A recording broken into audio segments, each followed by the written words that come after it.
Good morning and welcome. My name is Tanya and I would like to thank you all for taking the time to attend Dot's service here today.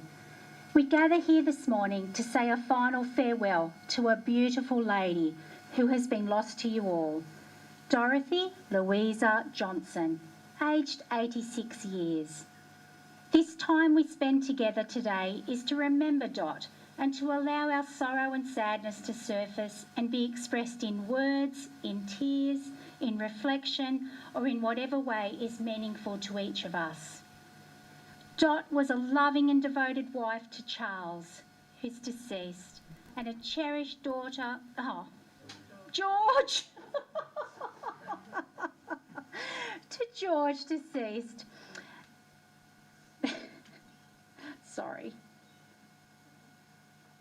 And we take comfort in knowing that she is now reunited with them once again. Dot was a loving mother and mother-in-law of Andrew and Anne, Stephen and Julie, and Christine and Steve. She was a proud and doting nana and her three granddaughters, Erin, Alyssa and Lucy, and great-grandmother to her three great-grandchildren, Alexis, Mackenzie and Theodore, known as Teddy. She was a much-loved sister of Charles, deceased, Dennis, Owen, deceased, and John, and a treasured sister-in-law, and she was especially close to Beau, Carmel and Denise, who supported her tirelessly. She was a loving auntie to all her nieces and nephews. Dot was a wonderful friend to many, but she was a treasured friend to Nancy and Terry Munro and Elsa Moran. Dot was loved, treasured and respected by all of her family and friends throughout her life and will be missed by all. While we think of Dot passing with sadness and regret, we should recall her life with respect and happiness. You see, nothing can detract from the happiness and closeness that you shared with Dot. Nothing can affect the happiness and the joy of life that Dot knew. I am sure that Dot would not want you to grieve in hurt or pain, but think of the joy that she has given, that she has received and that she has shared. Dot breathed life, love and heart into all her activities and was inspirational in her devotion and care for her family, especially her 3 children. She was loved by everyone that knew her, and she will be missed terribly. Dot will be remembered for her energy and dedication that she brought to all her family and friends. She was dedicated to the things she loved in her life. Dot loved watching the races, reading, and she loved maintaining her little garden out the front of her unit. She always felt so proud when people would comment about how beautiful her garden looked. Dot was a very private lady. She lived a quiet life after George passed, but she breathed life, love and heart into everything she did. She was meticulously tidy, and she was kind, gentle and unselfish. She had a gentle soul. Dot's family were her life, and she always wanted the best for them. Dot was a very loyal, humble and honest woman, and she was very easygoing. You never heard Dot complain about anything or anyone. She enjoyed the simple things in life. Dot loved to talk, and she loved visitors. She had a great sense of humour and loved to laugh. She had a warm, friendly and jovial personality that drew others to her. She will be remembered for the energy and dedication that she brought to all. Today is an anthem of sorrow and joy. Sorrow at the time ahead without her, but joy to reflect on the memories she left with you all. Our being together here today is a support and comfort for each of us, whether members of the family or caring friends. Our collective sorrow and grief becomes a collective strength, enabling us to find closure and move on without the physical presence of your beloved Dot. Let us remember Dot's life with gratitude, joy, gladness and love. I ask you not to be afraid to grieve for Dot, as grief is an expression of love. Think about her, talk about her, and treasure your memories of Dot. Heal in your own way and in your own time. I am reminded of the words spoken by St. Francis of Assisi. May we have the serenity to accept the things we cannot change, courage to change the things we can, and wisdom to know the difference. Thank you all for your presence here today, united in strength and love to remember a life well lived. Dot always said she had a wonderful life, blessed with a wonderful family.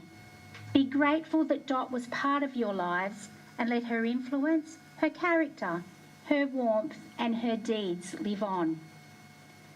Gibran said, "When you are sorrowful, look again in your heart, and you shall see that in truth you are weeping for that which has been your delight."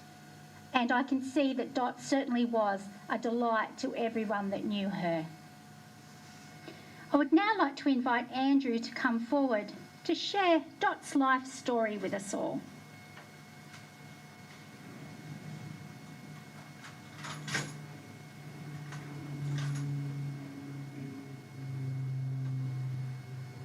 Thanks very much, Tanya. Good morning, everyone. Thank you. On behalf of my brother and sister, I'd like to thank you for being here today as we say farewell to Mum. It's been 4 years on the 27th of this month since Dad died. Mum's been on a bit of an emotional roller coaster since then, and she's missed him terribly. Generally, she was quite content spending time with the 3 children, who she spoke about often, sometimes to our embarrassment, as well as with her brothers Dennis and John. She and John spent a lot of time together in recent years and were very close. Mum had a small circle of friends in her senior years, but none were more important to her than Alison, Nancy and Norm, as well as Gloria, who's no longer with us. Life was also made easier for Mum with the help of her brother and sisters-in-law. Bo was a regular visitor on Saturdays and Thursdays and was there whenever a bit of maintenance was needed. Carmel stopped in or called often, and Denise was on hand to take Mum wherever she asked to go. Mum didn't want a traditional church funeral, just a small gathering of family and friends. COVID has affected everyone in the past 2 years, and today is no exception, with a limit on numbers at this service. That said, we do have some of Mum's loved ones watching on from a distance. The Queensland Government doesn't currently allow parole for its citizens to attend interstate weddings and funerals. So my darling wife Anne is watching from Robina. Stephen's wife Julie's in Brisbane. Christine's partner Steve is at Broadbeach. Our 4 girls called Mum Nana, and they too are at the other end of the camera. Erin in Bendigo, Alyssa in Canberra, Natasha at Googong, just outside Canberra, and Tennille at Pottsville. Stephen and Julie's daughter Lucy called Mum Nanny. She's been stuck in Western Australia for quite a while now and has had a tough time recently, losing a grandfather a matter of weeks ago and now a grandmother. Mum was also proud that she had great-grandchildren and loved hearing stories about them. And welcome out there to anybody else who's watching. When Dad died in 2017, I took a few moments to talk about where he came from and who he was. I think Mum would be happy for me to do the same for her. Dorothy Louisa Keelan was born on Friday the 18th of January at Loreto Private Hospital in Kyogle to parents Charles Keelan and Dorothy Louisa Kavanagh. At the time, the family lived in a flat at the home of Charlie's parents James and Hannah Keelan at 5 May Street in Kyogle. Mum never liked her middle name, so she didn't pass it on to Christine. But she warmed to it a bit when she found out she was actually named after her great-grandmother Louisa Krieger. The Kyogle Examiner mentioned Mum's arrival on Friday the 25th of January 1935 when it said, "His Majesty the Stork has made many visits to the Kyogle Private Hospital of late, and amongst those to be congratulated are Mr. and Mrs. C. Keelan of Kyogle, who have received a daughter. Good luck to them." In 1939, Charlie and Dot Keelan left Kyogle and moved to Grafton with their 3 children, Dorothy, Charles and Dennis. They lived briefly at 118 Bacon Street before renting a more permanent home at 33 Mary Street. Not long after came Mum's younger siblings, Owen and John. Young Dorothy was aged about 4 when she moved from Kyogle. As a child, she was often called Dotty, and later that was shortened to Dot. And the Dotty was perpetuated by my sister. As a baby, Mum had been baptised a Catholic in Kyogle, and she received her first Holy Communion at St Mary's Church, Grafton on the 8th of December 1944. Mum attended Grafton Public School, initially at the Infants Department, as it was called then the primary school from 1943, and afterwards at Grafton High School until 1949. On the 26th of January 1950, the Daily Examiner issued a list of pupils of country schools who qualified for the award of the Intermediate Certificate in 1949, and Dorothy L. Keelan was included amongst those from Grafton High. Mum played hockey while at Grafton High and later took up tennis. She often played tennis with her friend Noel Henry and others at the Presbyterian courts in Oliver Street, as well as at the main courts in Prince Street. Her father didn't like her going out with her friends, so she would often sneak out of the house on a Sunday to play tennis. On Sunday afternoons, Charlie Keelan would banish the kids from their small house for some adult time, and mostly the youngsters waited in the shed until they were allowed back in the house. Noel lived a few doors away from Mum in Mary Street. He would sometimes take her to the cinema and usually gave her a box of Winning Post chocolates, which she always took home to her mother. Noel Henry ultimately moved to Sydney with the New South Wales Railways. He wrote lovey-dovey letters to Mum until she told him she was interested in somebody else. When she finished school, Mum's uncle Jack Graham knew some people at the local Coles department store and he recommended her for a job. On the 2nd of February 1950, Mum commenced work on the hardware counter at the back end of the G.J. Coles department store at 51 Prince Street, which was near Fossey's at the time. She was promoted to office trainee working for Beryl Chaseling, and after a couple of years she progressed to being head office girl when she was about 18. Mum held that position until she left Coles on the 3rd of August 1960.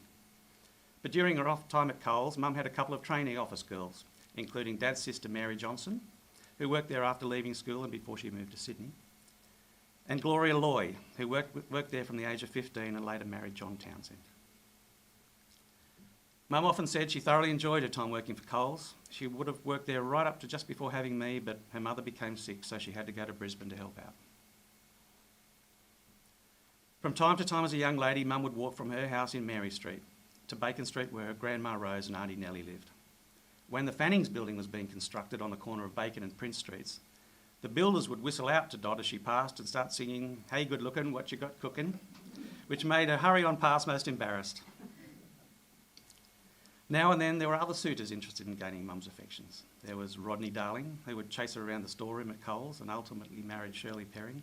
Then there was Bill Coverdale, who taught her to dance while Dad was away National Service. And then there was Aubrey McLennan, who she met playing tennis at Eatonsville. But Mum met her future husband, Kelvin Johnson, known to all as George, at the annual Jacaranda Festival on Saturday, the 1st of November 1952. She was with her cousin Val May Cosgrove, and he was with his friend Peter Noble. Initially they met at Market Square, then went across to a nearby hamburger stall. Mum was 17 at the time, and Peter Noble told her it was Dad's birthday and he was 18. Dad didn't deny it, even though he'd only just turned 16, and it took a long time for Mum to find that out. In fact, she only found out Dad's real age when he applied for a job at Coles. She saw the application form, which included his actual date of birth, and realised he was younger than she was. By then it was too late. Dad was lucky, because Mum was a bit keen on Peter Noble's brother Noel.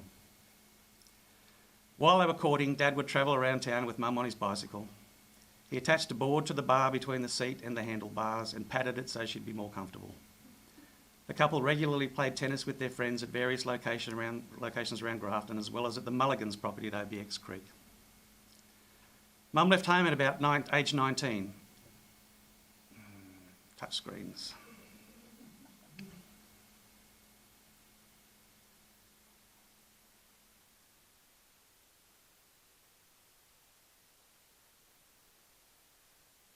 Again. Mum left home at about the age of 19, primarily due to an ultimatum from her father. He said she had to give up her relationship with George or move out, so she chose the latter option. Mum's cousin Eileen Taylor told me that Charlie loved his daughter, but he was by nature a very jealous man.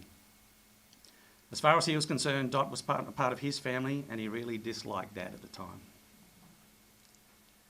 After she left 33 Mary Street, Mum and her friend Shirley Watkins rented a room at a house in Pound Street, which is where the first of Grafton's Coles supermarkets is now located.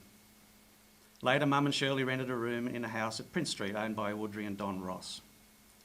When Shirley married Ted Gofton on Christmas Eve in 1955, Mum went to live at a house owned by Billy Butcher for a few weeks and then stayed with the Morgan family, her friend Joan's aunt and uncle in Queen Street, opposite the jail. For a few months in 1956, Mum lived with friends Joan and Ross Clare at 62 Bacon Street. During her tenure at Coles, Mum was asked to travel from time to time to other stores in New South Wales to help them out. She spent 6 weeks in Lismore when Coles opened a store there. Dad promised to visit her while he was away, but that didn't happen. Turns out he took Joan Baker to the pictures because her boyfriend Ross Clare was also away. In the intervening years from when they met until children and work commitments took over, Mum and Dad would spend a lot of time travelling to the beach on weekends with friends and Dad's cousins, mainly to Yamba, but also to Wooleye. Occasionally they would stay at Yamba overnight and slept in the open air under picnic tables until the flies went after their food and the mozzies drove them mad. Mum recalled a particular time when she and Dad were seeing each other. On that particular day, it was pouring with rain in Grafton. Mum expected Dad would call at Coles in the Zubas truck after she'd finished work to collect her and a bike so she wouldn't get drenched.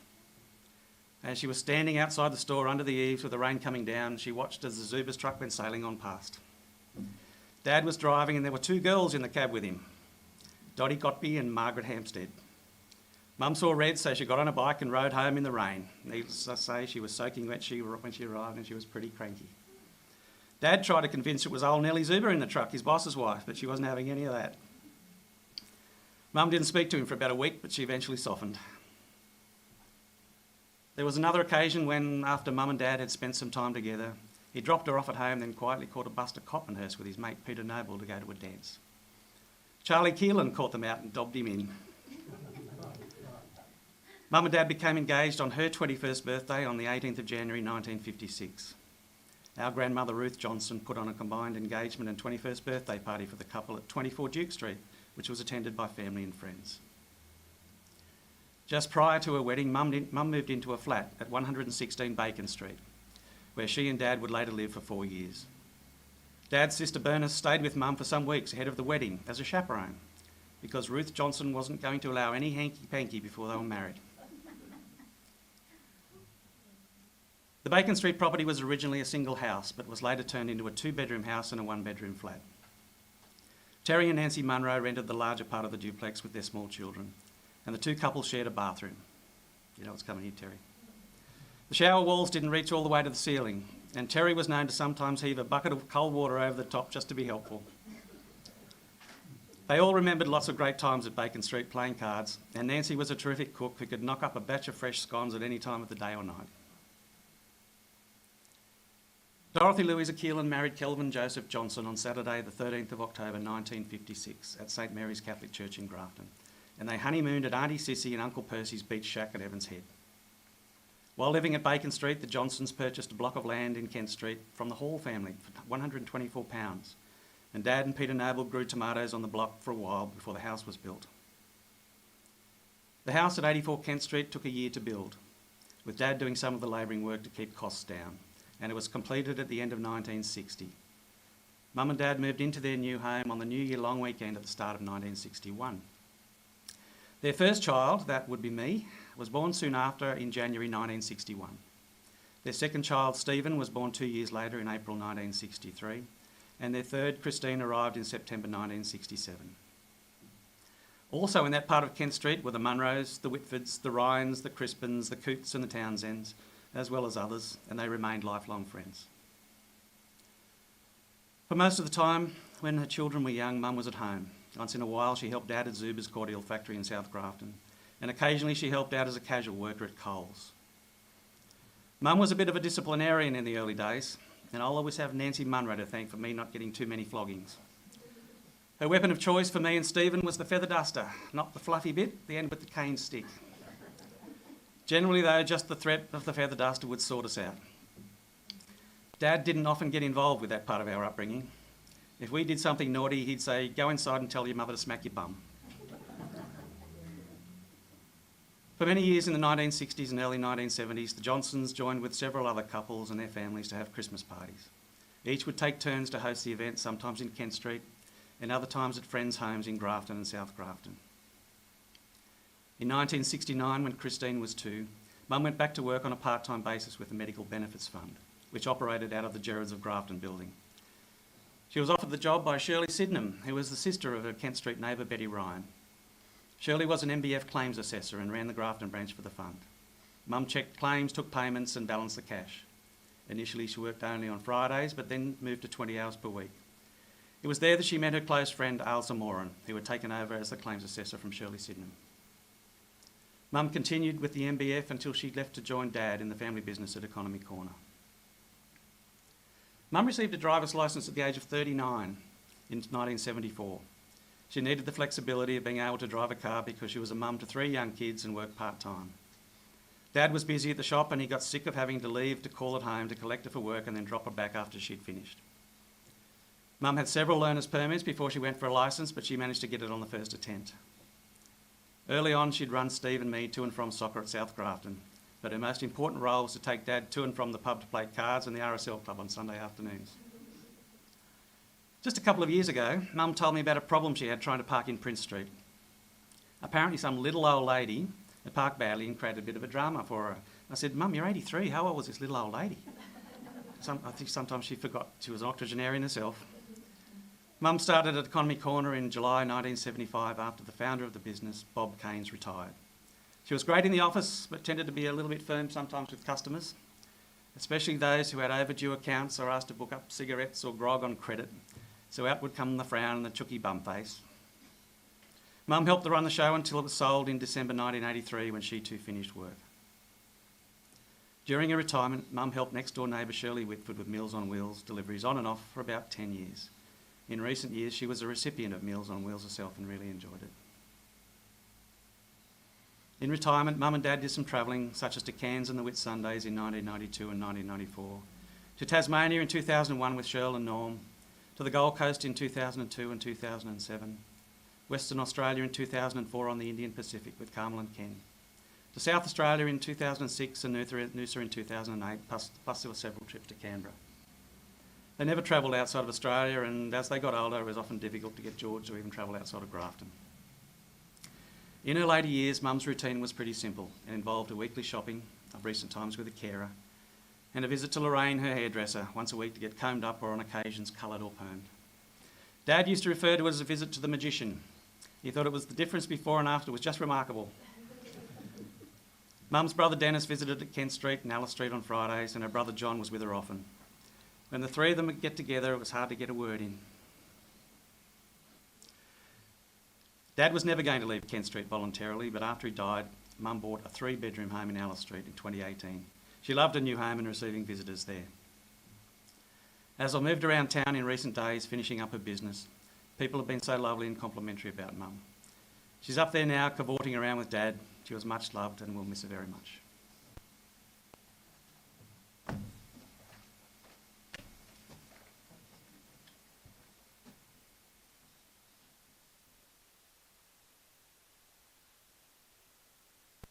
Thank you, Andrew. That was fantastic. It's always good when you have a historian in the family, isn't it, that has so much knowledge. Well done. I'd now like to ask for Carmel to come forward to read the 23rd Psalm.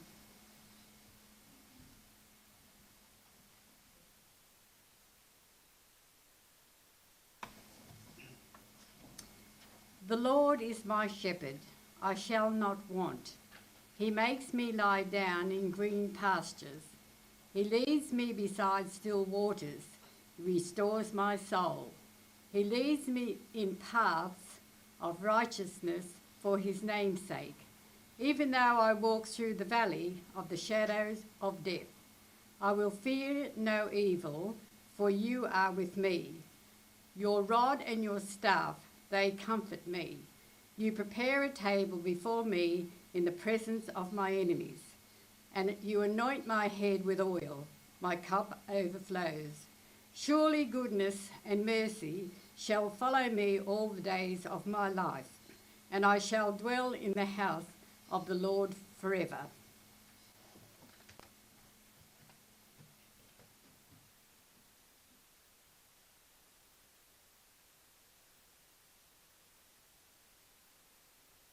Thank you. Hail Mary, full of grace, the Lord is with thee. Blessed art thou amongst women, and blessed is the fruit of thy womb, Jesus. Holy Mary, Mother of God, pray for us sinners, now and at the hour of our death. Amen. We're now going to watch a photo presentation of Dot's life.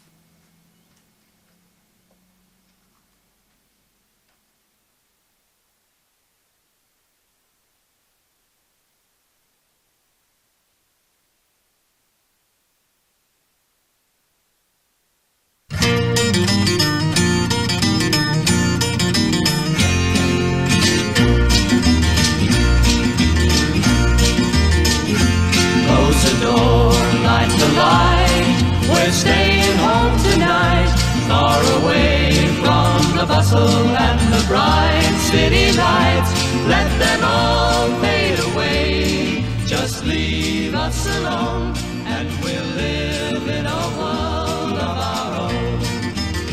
We'll build a world of our own that no one else can share.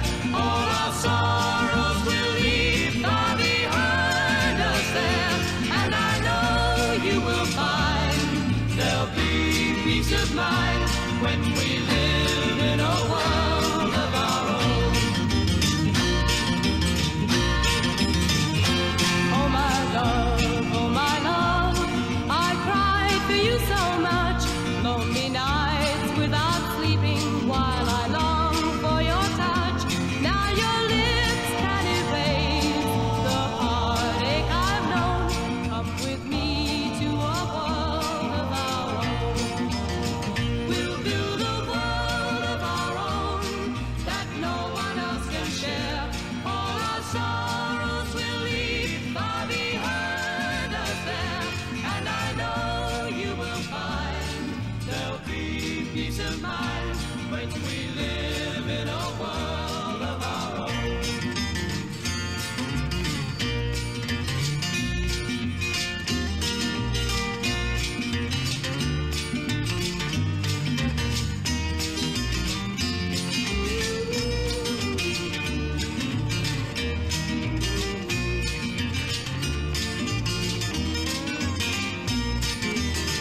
We'll build a world of our own that no one else can share. All our sorrows will leave far behind us there, and I know you will find there'll be peace of mind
Her Journey's Just Begun by Ellen Brenneman. Don't think of her as gone away. Her journey's just begun. Life holds so many facets. This earth is only one. Just think of her as resting from the sorrows and the tears in a place of warmth and comfort where there are no days or years. Think how she must be wishing that we could know today how nothing but our sadness can really pass away. And think of her as living in the hearts of those she touched, for nothing loved is ever lost, and she was loved so much.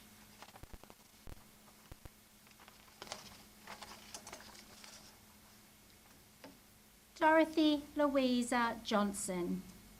We respect your journey through life with all of its realities. We pray that you will travel safely on this next part of your journey. Our love goes with you. As we come to the moment of farewell, part of our grief may be regret for things done or left undone, words said or never said, or moments that never happened. This is the time to lay aside all those regrets and to honour the spirit of Dot herself, who would never want them carried into our future. Let us receive that gift of generosity from Dot and the forgiveness from her God. To love someone is to risk the pain of parting. Not to love is never to have lived. The grief which we now experience is the honouring of our love. Let us now, in a quiet moment, make our farewell to Dot.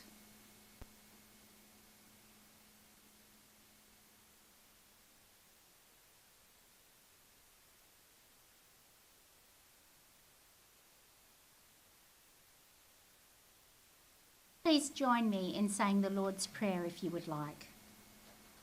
Our Father, who art in heaven, hallowed be thy name. Thy kingdom come, thy will be done on earth as it is in heaven. Give us this day our daily bread, and forgive us our trespasses, as we forgive those who trespass against us. And lead us not into temptation, but deliver us from evil. Amen. And now let us commit Dot's body to the elements which are gentle to us at the time of our death. Ashes to ashes, dust to dust. In the cycle of life and death, the earth is replenished and life is eternally renewed. Go in peace, Dot. Travel safely with our love into the hands of your God. Amen.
to